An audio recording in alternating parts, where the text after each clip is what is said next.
CM సిద్ధరామయ్యకు appointment ఇచ్చేందుకు కాంగ్రెస్ అధిష్టానం నిరాకరిస్తున్నటువంటి breaking news చూస్తున్నాం. అధిష్టానంతో సంప్రదింపులు జరుపుతున్నారు డీకే శివకుమార్. 5 ఏళ్లు సీఎంగా ఉంటానంటూ సిద్ధరామయ్య వరుస ప్రకటనలు అయితే చేస్తున్నారు. ఇక ఢిల్లీలో తన సోదరుడు ఎంపీ రాజశేఖర్ హిట్నాల్ నివాసంలో బల ప్రదర్శనకు సిద్ధమవుతున్నట్లుగా కూడా తెలుస్తోంది. తన వర్గం ఎమ్మెల్యేలు మంత్రులతో విందైతే ఏర్పాటు చేసినటువంటి బ్రేకింగ్ న్యూస్ చూస్తున్నాం. కొద్ది రోజులుగా కర్ణాటక సీఎం మార్పుపై జోరుగా ప్రచారం అయితే జరుగుతుంది. సీఎం రేసులో డీకే శివకుమార్, పరమేశ్వరన్, సతీష్ జార్కిహొళి ఉన్నటువంటి పరిస్థితి ఉంది. వారం రోజుల వ్యవధిలోనే 2 సార్లు డీకే శివకుమార్ ఢిల్లీకి వెళ్లడంతో ఒకంత ఉత్కంఠ పరిస్థితులు అయితే నెలకొన్నటువంటి బ్రేకింగ్ న్యూస్ చూస్తున్నాం. కర్ణాటక సీఎం మార్పుకు సంబంధించి దేశ రాజకీయాల్లో ఒక సంచలనంగా మారబోతున్నటువంటి పరిస్థితి. కర్ణాటకలో ఏం జరుగుతోంది, ముఖ్యమంత్రి మార్పు ఎందుకు ఇప్పటికిప్పుడు జరగబోతోంది అనేటువంటి మాట, అలాగే డీకే శివకుమార్ మరొక 2 పేర్లు కూడా బలంగా వినిపిస్తున్నటువంటి పరిస్థితి ఉంది. 5 ఏళ్లు తానే సీఎంగా ఉంటానని సిద్ధరామయ్య అయితే వరుస ప్రకటనలు అయితే చేస్తున్నారు. ఏ కాన్ఫిడెన్స్తో, ఏ ధీమాతో చేస్తున్నారు అనేది అయితే ప్రశ్నార్థకంగా మారింది. దీనిపై మరిన్ని అప్డేట్స్ మా కరెస్పాండెంట్ వెంకట్ అందిస్తారు. వెంకట్, ఎలా చూడాలి? సిద్ధరామయ్య మాత్రం 5 ఏళ్లు తానే సీఎంగా ఉంటానంటూ కూడా వరుసగా చేస్తున్నటువంటి ప్రకటన, ఇటు డీకే శివకుమార్తో పాటు మరో 2 పేర్లు కూడా అధిష్టానం పరిశీలనలో ఉన్నటువంటి పరిస్థితి. ఏం జరుగుతోంది అసలు? దీనికి సంబంధించి అప్డేట్స్ ఏంటి ఓవరాల్ గా? కర్ణాటక రాజకీయాలు ముందు నుంచి కూడా కాస్త ఆసక్తికరంగానే ఉంటుంది. ఎందుకంటే అసలు కాంగ్రెస్ పార్టీలో అంటే కాంగ్రెస్ నేతలందరూ ఒకే మాట మీద ఉన్నా సరే వర్గాలు ఉంటాయి అనేది ముందు నుంచి ఉన్నటువంటి ప్రచారం. ఈ విషయంలోనే చాలా సందర్భాల్లో కూడా అటు కాంగ్రెస్ అధిష్టానం కూడా తలబట్టుకున్న పరిస్థితి ఉంది. ప్రధానంగా కాంగ్రెస్ పార్టీ నేతలు కొంతమంది అంటే సిద్ధరామయ్యను కొంతమంది ఇష్టపడుతూ ఉంటే, మరికొంతమంది డీకే శివకుమార్ ఇష్టపడటం, అలాగే కొంతమంది కేసీ వేణుగోపాల్ నాయకత్వాన్ని కోరుకోవటం, ఇవన్నీ కూడా సహజంగా జరుగుతూ వచ్చాయి. అలాగే ఇదే సమయంలో దినేష్ గుండూరావు అనే మరో నేత కూడా కాస్త ప్రభావవంతమైన నేత. కాబట్టి వీళ్ళకి సంబంధించి అంటే వీళ్ళ మధ్యలో కాస్త విభేదాలు ఉంటాయి, ఆధిపత్య పూర్ణ విషయం ఉంటుందన్న ప్రచారం అయితే మనం చూస్తూనే ఉంటాం. ఇక ఇప్పుడు ముఖ్యమంత్రి పదవి విషయానికి వస్తే గతంలో 2018 కానీ ఇప్పుడు కానీ ముఖ్యమంత్రి పదవికి సంబంధించి కాంగ్రెస్ పార్టీలో భిన్నాభిప్రాయాలు ఉన్నాయి. ఎందుకంటే సిద్ధరామయ్య జనతాదళం నుంచి వచ్చినటువంటి సిద్ధరామయ్యకి ముఖ్యమంత్రి పదవిస్తే లింగాయత సామాజిక వర్గానికి ప్రతిఫలంగా ఉంటారనే భావనలో కూడా కాంగ్రెస్ పార్టీ ముందు నుంచి కూడా ఏంటో వస్తుంది. అందుకే మొన్న ఎన్నికల్లో గెలిచినప్పుడు కూడా ఎటువంటి ఆలోచన లేకుండా సిద్ధరామయ్యకే ముఖ్యమంత్రి బాధ్యతలు అప్పగించడం జరిగింది. ఇక ఆ సమయంలో డీకే శివకుమార్, ఎందుకంటే కర్ణాటక కాంగ్రెస్ లో ట్రబుల్ షూటర్ గా చెప్తూ ఉంటారు. కాంగ్రెస్ పార్టీని దేశవ్యాప్తంగా కూడా అంటే గుజరాత్ లో కూడా కొన్ని సందర్భాల్లో ఆయన కాంగ్రెస్ పార్టీ అహ్మద్ పటేల్ రాజ్యసభ ఎంపీగా చేసినప్పుడు కూడా ఆయన కొన్నిసార్లు కీలక పాత్ర పోయిన పరిస్థితులుగా ఉన్నాయి. కాబట్టి ఇప్పుడు అటువంటి నేతకు ముఖ్యమంత్రి పదవి ఇవ్వాలి అనే డిమాండ్ కర్ణాటక కాంగ్రెస్ లో ముందు నుంచి కూడా బలంగా వినపడుతూ వస్తుంది. అయితే సిద్ధరామయ్య మాత్రం తన మొండితనంతోనే ముందుకు వెళ్లే ప్రయత్నం చేస్తూ వస్తున్నారు. తన ముఖ్యమంత్రి పదవి కావాల్సింది అనే డిమాండ్, తాను ముఖ్యమంత్రిగా కొనసాగాల్సింది అనే డిమాండ్ కూడా ఆయన నుంచి వినపడుతూ వచ్చింది. ఈ నేపథ్యంలో అధిష్టానం కూడా కొంత డీకే శివకుమార్ కు నచ్చజెప్పే ప్రయత్నం చేయడం, అదే సమయంలో బీజేపీ కాంగ్రెస్ పార్టీ అధిష్టానం అండగా నిలబడే ప్రయత్నం చేయడం, ఇవన్నీ కూడా మనం చూస్తూనే వచ్చాం. ఇక ఇప్పుడు అంటే 2.5 ఏళ్ళు దాటిపోయింది కాబట్టి 2.5 ఏళ్ళు పదవి కాలాన్ని అంటే ఇద్దరు లోపలికి ముందుగానే ఒప్పందం జరిగింది. ఒప్పందం ప్రకారమే ముందు సిద్ధరామయ్య ముఖ్యమంత్రిగా ఉంటారు. ఆ తర్వాత 2.5 ఏళ్ల తర్వాత ఇప్పుడు డీకే శివకుమార్ ముఖ్యమంత్రి పదవి చేపట్టే అవకాశం ఉందనేది ప్రచారం గట్టిగా జరుగుతుంది. దీనికి సంబంధించి కాంగ్రెస్ పార్టీ అధిష్టానం డీకే శివకుమార్ మీతో ఉంది.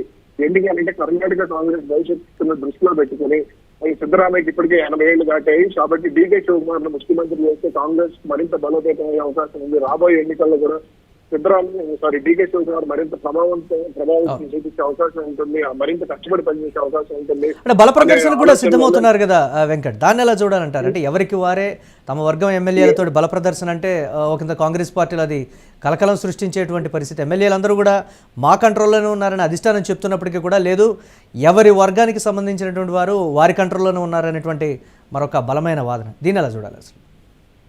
రీసెంట్ గా అంటే సీఎం కు అనుకూలంగా ఉండేటువంటి రాఘవేంద్ర హిట్నాల్ అని ఒక ఎమ్మెల్యే తన ఇంటి వద్ద ఒక విందు ఏర్పాటు చేశారు. ఆ విందుకి పెద్ద ఎత్తున సిద్ధరామయ్యతో సన్నిహితంగా ఉండే ఎమ్మెల్యేలు హాజరయ్యారు. ఇదే బల ప్రదర్శనగా కూడా చెప్తున్న పరిస్థితి కర్ణాటక రాజకీయాల్లో.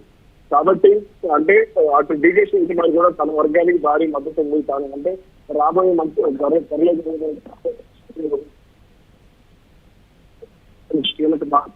కీలక మంత్రిగా వినిపించుకోవాలి, తన వర్గం క్యాబినెట్ లో ఎక్కువ ఉండాలి అనే పట్టుదలతో ఆయన కూడా వ్యవహరిస్తూ వస్తున్నట్లు కూడా స్పష్టంగా అర్థమవుతుంది. కాబట్టి ముందు నుంచి కూడా కాంగ్రెస్ పార్టీలో సీనియర్ నాయకుల పెత్తనం అనేది ఎక్కువగా నడుస్తూ ఉంటుంది. కాబట్టి ఆ సీనియర్ నాయకులను కంట్రోల్ చేయాలి అని అంటే యువ నాయకులను ముందుకు తీసుకురావాలి, అదేవిధంగా భవిష్యత్తు నాయకులను ముందుకు తీసుకురావాలి, నమ్మకమైన నాయకత్వాన్ని ముందుకు తీసుకురావాలని కాంగ్రెస్ పార్టీ ఆలోచన కనపడుతుంది.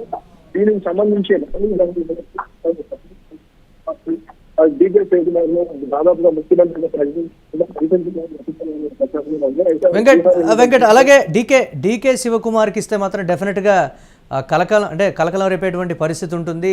ఉన్నట్టుండి కూడా చీలికలు వచ్చేటువంటి పరిస్థితి ఉంటాయి. కాబట్టి పరమేశ్వరన్ కానీ సతీష్ జార్కిహోళికి కానీ ఈ ఇద్దరిలో ఒకరికి ఇస్తే మాత్రమే ఇటు సిద్ధరామయ్య వర్గం లేకపోతే శివకుమార్ వర్గం శాంతించేటువంటి పరిస్థితులు ఉంటాయనేటువంటి మరొక వెర్షన్ కూడా వినిపిస్తుంది. అధిష్టానం ఆ దిశగా ఆలోచిస్తోంది. ఆ నిర్ణయం తీసుకుంటే మాత్రమే కర్ణాటక కాంగ్రెస్లో ప్రస్తుతం చీలికలు రాకుండా ఉంటాయనేటువంటి మాట. దీనికి సంబంధించి ఇక్కడ మీరు చెప్పినటువంటి పేర్లు కానీ లేదా ఇతర సిద్ధరామయ్య వర్గానికి సంబంధించి మరి ఎవరి పేర్లు చెప్పినా సరే ఖచ్చితంగా డీకే శివకుమార్ కి మాత్రమే ముఖ్యమంత్రి పదవి ఇవ్వాలి అనేది కాంగ్రెస్ పార్టీ అధిష్టానం ఆల్రెడీ నిర్ణయం తీసేసుకుంది. అయితే రాహుల్ గాంధీ బీహార్ ఎన్నికల తర్వాత విదేశీ పర్యటనకు వెళ్ళనున్నారు. కాబట్టి ఆయన వచ్చిన తర్వాతనే దీనికి సంబంధించి కీలక ప్రకటన అయితే చేసే అవకాశాలు అయితే స్పష్టంగా ఉన్నాయి. ఇప్పటికే అంటే సిద్ధరామయ్య అధిష్టానం కూడా దూరం పెడుతూ వస్తుంది. అలాగే సిద్ధరామయ్య కారణంగా కాంగ్రెస్ పార్టీ నష్టపోతుందంటూ కూడా కాంగ్రెస్ పార్టీ అధిష్టానం ఒక రకమైనటువంటి ఆందోళన నెలకొన్న పరిస్థితి ఉంది. ఎందుకనంటే సంక్షేమ కార్యక్రమాలు అమలు చేసినా సరే ఎక్కడ కూడా కాంగ్రెస్ పార్టీ అధిష్టానం ఫోటోలు కానీ లేదంటే డీకే శివకుమార్ ఫోటోలు కానీ లేదంటే స్థానిక నేతల ప్రోటోకాల్ ప్రకారం కూడా కొంతమంది ఫోటోలు కూడా వాడటం లేదు. కేవలం తన వ్యక్తిగత ఇమేజ్ కోసం మాత్రమే ఆయన ప్రయత్నిస్తున్నారు అనేది ప్రధాన ఆరోపణ. కాబట్టి ఆయన పక్కన పెట్టడానికి కాంగ్రెస్ ఇప్పటికే సిద్ధమైపోయింది అనేది స్పష్టత వస్తుంది. అలాగే కర్ణాటక కాంగ్రెస్ లో కీలకంగా yes right thanks for updates Venkat. So అది సిద్ధరామయ్యకి అయితే అపాయింట్మెంట్ ఇచ్చేందుకైతే అధిష్టానం నిరాకరిస్తోంది అని అంటే డెఫినెట్గా సిద్ధరామయ్యకి కాకుండా డీకే శివకుమార్కే ముఖ్యమంత్రి పదవి దక్కుతుందనేటువంటి మాట.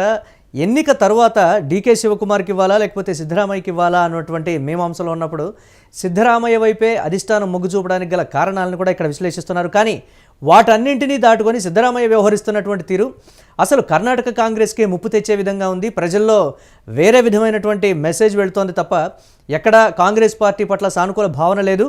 గాడిలో పెట్టాలి అంటే డెఫినెట్గా డీకే శివకుమార్కు పగ్గాలిస్తేనే ట్రబుల్ షూటర్గా పేరున్నటువంటి వ్యక్తి అందరి ఎమ్మెల్యేలను కూడా ఒక తాటి మీదకి తీసుకొస్తాడు. కాంగ్రెస్ పార్టీని మళ్ళీ తిరిగి అధికారంలోకి తీసుకురాగలిగినటువంటి పరిస్థితి డీకే శివకుమార్కే ఉంది అని కాంగ్రెస్ అధిష్టానం నమ్మినటువంటి పరిస్థితిలో సిద్ధరామయ్యని ముఖ్యమంత్రి పదవి నుంచి తప్పించి డీకే శివకుమార్కి ఆ పగ్గాలు అప్పగించేటువంటి పరిస్థితి అయితే ఉంది. ఇక అధిష్టానంతో అయితే డీకే శివకుమార్ సంప్రదింపులు జరుగుతున్నారు. రాహుల్ గాంధీ విదేశీ పర్యటన తర్వాత కర్ణాటక కాంగ్రెస్ ముఖ్యమంత్రి పదవికి సంబంధించి క్లియర్ కట్గా క్లారిటీ వచ్చేటువంటి అవకాశం అవుతుంది. కానీ సిద్ధరామయ్య చెప్తున్నటువంటి మాట 5 సంవత్సరాలు నేనే సీఎంగా ఉంటానంటూ కూడా ఆయన చేస్తున్నటువంటి వరుస ప్రకటనలు ఆయన కాన్ఫిడెన్స్ లెవెల్స్ చూస్తే మాత్రం డెఫినెట్గా కాంగ్రెస్ పార్టీ తన వైపే ఉందనేది ఒక భావన తన వర్గానికి సంబంధించినటువంటి ఎమ్మెల్యేలు ఒక భయాందోళనని తీసిపారేసే విధంగా అలాగే ఒక కాన్ఫిడెన్స్ని క్రియేట్ చేసే విధంగానే ఉన్నాయి. ఇక ఢిల్లీలో తన సోదరుడు ఎంపీ రాజశేఖర్ హిట్నాల్ నివాసంలో బల ప్రదర్శనకైతే సిద్ధమవుతున్నట్టుగా మరొక వార్త అయితే వస్తోంది. తన వర్గం ఎమ్మెల్యేలు మంత్రులతో అయితే విందు సమావేశం ఏర్పాటు చేసి దీనికి సంబంధించి ఒక క్లారిటీ అయితే ఇస్తున్నారనేటువంటి మాట. చూడాలి కర్ణాటక కాంగ్రెస్లో ముఖ్యమంత్రి వివాదం ఎప్పుడో కొలిక్కొస్తుందనేది.